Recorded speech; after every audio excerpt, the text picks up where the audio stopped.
This episode is brought to you by San Pellegrino Ciao. A gift from Italy to your home.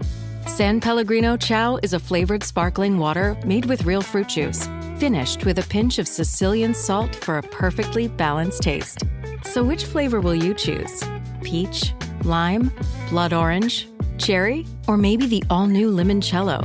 Crafted in Italy with 0 grams of added sugar. San Pellegrino Ciao. Buy it now. Listen, all you New Yorkers. Excuse me. Taxi. Okay, man, we're looking around. This is the 77 WABC minicast. Sunday morning. Well, with us is Steve Cates, otherwise known as Dr. Sky, and to talk about what the heck is going on with up in the skies or down below the seas or whatever other mysteries we're going to talk about today. Well, good morning, John. Happy Sunday to you and the listeners. We'll go down deeper into the oceans because here's something fascinating. We're hearing about the destruction of the rainforest, which is a serious concern. But, John, the oceans produce half of the Earth's oxygen, not necessarily the rainforest, by something called photosynthesis. We all learned about that in school. But more importantly, why and how this is happening, in the ocean, there are these marine algae called phytoplankton. And they're so abundant that if you took a small teaspoon of that out of seawater, you could have millions of them. So the important part here, John, on Sunday morning is that the oceans, obviously, are so critical to so many factors on the Earth, even though the Earth has a regenerative system, as many we know from extinctions. The mystery of the oceans, they continue to surprise us. Amazing stuff. Well, down in the oceans, people have made comments that we've explored the moon more so than what's down in the bottom of the oceans. And right. One of the things that they talk about is the possibility, and, we don't know these UFOs that we're talking about, UPOs, UFOs, whatever you want to call them. Well, there's speculation maybe they come from down deep in the oceans. This is very true, John. It's amazing. And we don't really know because we really don't know what's down there because, I guess it's going to take time and we'll eventually find out. I hope so. And we'll continue on that theme, John. Here's something in the geologic world that is a relatively new finding. There are 2 large continent-sized structures that sit beneath the Earth's mantle.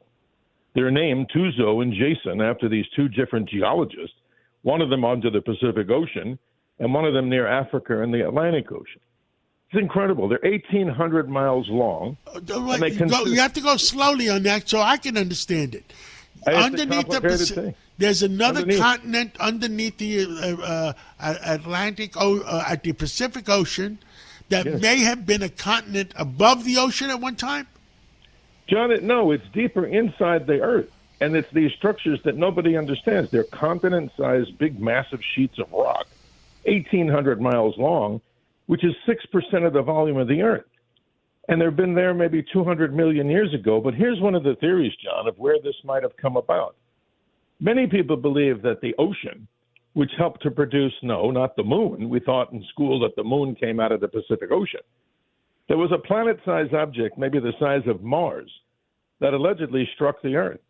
And when it exploded or pushed material into the surface of the Earth, these pieces of that other planetary object, called Theia, which was the planetary object that hit the Earth, this is what's still underneath. But, John, it has so much to do with how the Earth vibrates. They call them plate tectonics, with earthquakes.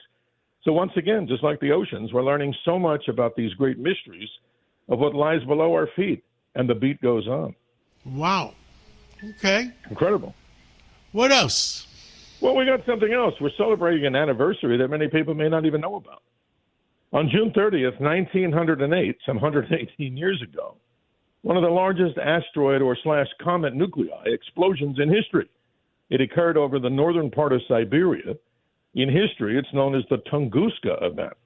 Well, what maybe happened there, John, is that a small asteroid, maybe a couple of 100 feet, or it might have been the nucleus of a comet, it laid down. It didn't actually hit the Earth. It exploded maybe about 7 or 8 miles above the Earth, and it leveled an area the size of Connecticut, and it wasn't really discovered until around the 1920s. But if it happened, John, about a half hour earlier, and this is interesting, it might have hit directly over London, England. So maybe luck is on our side. Nobody really understands the Tunguska event, a totally amazing, like a nuclear blast from space, giving us an indication that even small asteroids, even if they don't slam into the ground, are concerned for causation, because look at the damage they do, just like detonating a nuclear weapon, some say between 3 and 50 megatons. Nobody's really heard about this because back then, in the year 1908, we didn't have, of course, the great technology of communications. But it is a fact, and it's an amazing story. Absolutely. Right now, if somebody, if there's a fire in Tokyo, we know about it 30 seconds later in New York. I mean, right. Absolutely. That's it. Well, Steve Cates, Dr. Sky, I also enjoy listening to you every Saturday morning from midnight, Friday night till 2 a.m. Saturday morning, and every Sunday morning from midnight, Saturday night to 2 o'clock Sunday morning. And keep it going, and people enjoy your shows, and I enjoy your shows, and we'll talk again real soon. Thank you, John. Have a great Sunday, and we'll talk next week about the great things you can see in the July skies as we celebrate our 250th anniversary of the greatest nation, the United States of America. Thank you, John. Have a good Sunday.